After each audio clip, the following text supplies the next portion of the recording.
We all recall that Mr. Musando was the head of ICT at IBC in 2017. We recall how only a few days to the elections, he was found dead in the bush on the outskirts of Nairobi.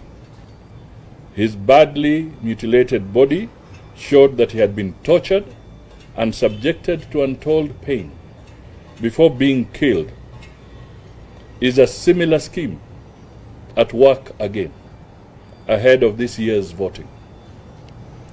For some time now, the people who have come together to constitute the leadership of Azimio One Kenya Alliance have both directly and indirectly, through their various proxies, agencies, and assignees, in their numerous guises, made public proclamations that speak of evil intents to subvert the will of the people and their sovereignty at this year's general election.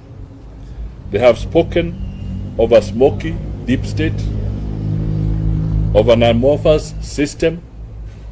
They have boasted in public that the two, that is the deep state and the system, will deliver electoral victory to them.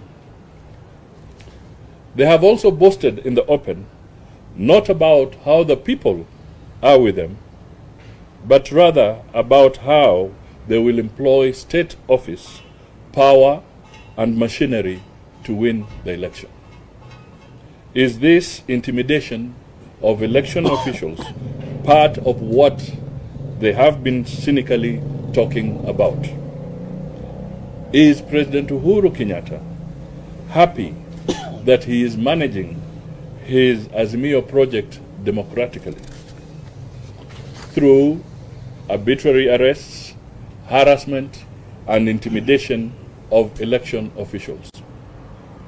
How much faith should Kenyans have in their departing president's commitment to a democratic poll and to a smooth transition? The question that must be answered is this: what do these people want from the election's ICT personnel? The answer is simple. They want to invade the election technology and to compromise its integrity for the benefit of the Azimio project. We all know how they have been insisting on using manual registers for these elections, having sensed imminent defeat. They now want to go the Musando way, through forcing out of ICT officials information that would enable them to beat the computer firewalls. We must call them out on this. The elections must not be tampered with. The Azimio project must be defeated as it will be defeated. And President Uhuru must prepare to go home with his wicked project. The President is of course on record as stating in public that he is, and this is in his own words, not going anywhere. When people tell him to finish and go home, he further retorts, "I am here to stay." The Constitution of Kenya is clear on this matter. However, Article 142, subsection 2 asserts, "A person shall not hold office as president for more than 2 terms." And Article 2, subsection 2 states, "No person may claim or exercise state authority except as authorized under this Constitution." And Article 3, subsection 2 states with finality, any attempt to establish a government otherwise than in compliance with the Constitution is unlawful.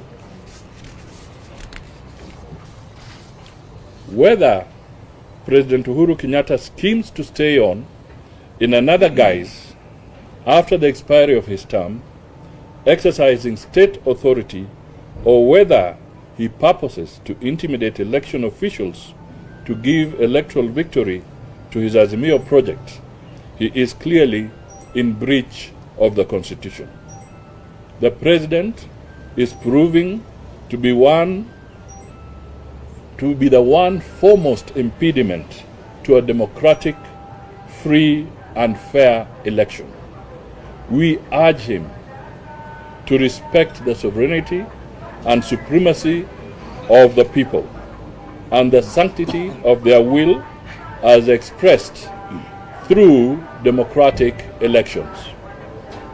He should now step out of the way and allow the Constitution and the people to prevail.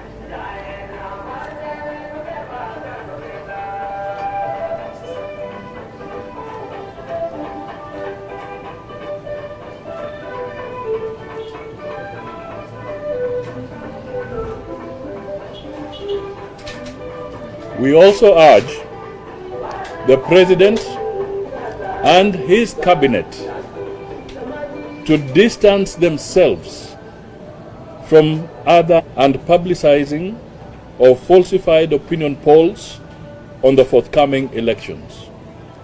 These cynical polls are intended to demoralize voters who are of a contrary persuasion. They are also intended as a curtain raiser to other electoral malpractices. Theft, and I want to really emphasize this, theft of an election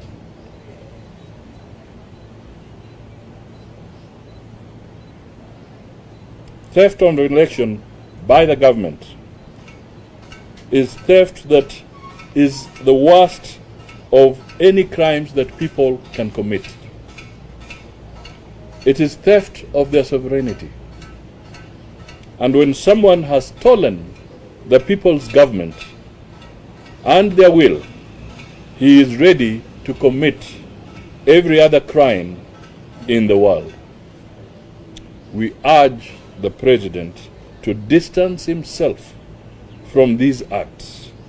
We urge him to try to salvage his government's reputation by respecting the Constitution and the people in these last moments of his regime. To state officers who have allowed